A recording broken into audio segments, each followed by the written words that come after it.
So a ton of Sonic Frontiers reviews just came out, and there are still more to come. So far, it is actually looking really good. There is more positive than negative that I have seen. I have checked Metacritic, I've checked YouTube for the more indie reviewers and indie critics and so on and so forth, and honestly, so far, it's looking really good.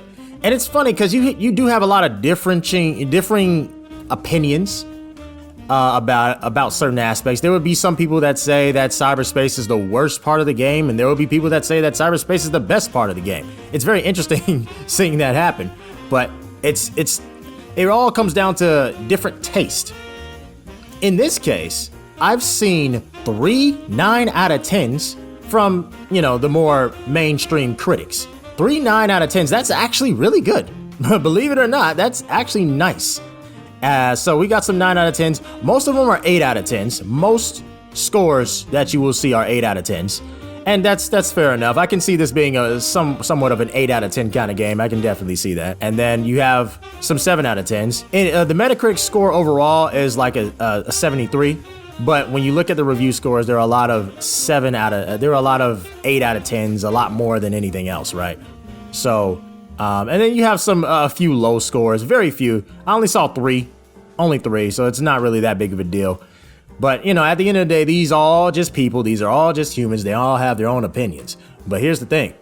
One of the things that I consistently see a lot in a lot of these reviews is that some people say that this is the best 3D Sonic game in a long time, and some even go far enough to say that this is the best 3D Sonic game ever created.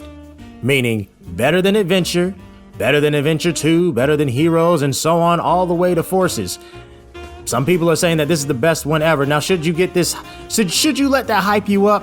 No, you shouldn't. You should temper your expectations to where you initially had them before. Or at least keep reasonable expectations. Don't get too hype about it. Because take, for example, GameXplain, right? The guy who reviewed it, his opinions were actually kind of mixed. And then when he was done with his review, Andre came in and said, hold on, I'm not even a Sonic fan, but I actually think that this game is really good. So you have a mix of opinions over there in GameXplain. Andre says one thing, whereas the other guy, I can't remember his name for nothing, says a completely different thing about the game, that he's mixed, or it's not really a good game, but it's just, like, he had fun at first, but he's not having fun. Andre, he didn't have fun at first, but then he started really having fun with the game and getting into it. And then it's funny because Arlo had the same thing to say. He didn't really enjoy it at first, but then he was really enjoying himself. He thought that this was a fairly good game. And so we have a lot of differentiating opinions here.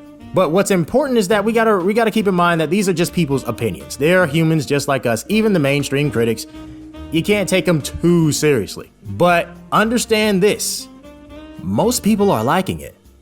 And that is the good thing about this. That's the best thing about this, is that most people are enjoying this game. Whether they start off liking it and end off kind of like, whatever, or they start off not liking it and then go like, okay, this game is actually really nice. I'm telling you, this is something else. And it's funny because you hear different things like, oh, the story is the best story in the Sonic franchise, or one of the best stories. And then others go, the story is horrible and stuff like that. You hear back and forth a whole lot. But a lot of people seem to agree with the idea that the open world is like one of the best decisions that they've made. And it really clicks well. That's something that I've heard a lot. So I've watched a ton of critics so far. I've read a ton of articles. We got some good stuff going on. We got some good things to look forward to, and I am certainly looking forward to buying this game in, a few hours, honestly. So it's been nice to wait till this moment. I can't wait to get my hands on this game, and I really hope I could get this by midnight.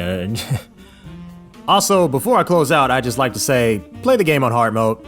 I think you guys, you may be looking at me like I'm crazy right now, but definitely play the game on hard mode because, first of all, the game's gonna be easy anyways, but just trust me, okay? Just play it on hard mode. That's all I gotta say. But if you enjoyed this content, please by all means like and subscribe. I will definitely be talking about my impressions on Sonic Frontiers when I get my hands on it. And with all that being said, Vagabond gone.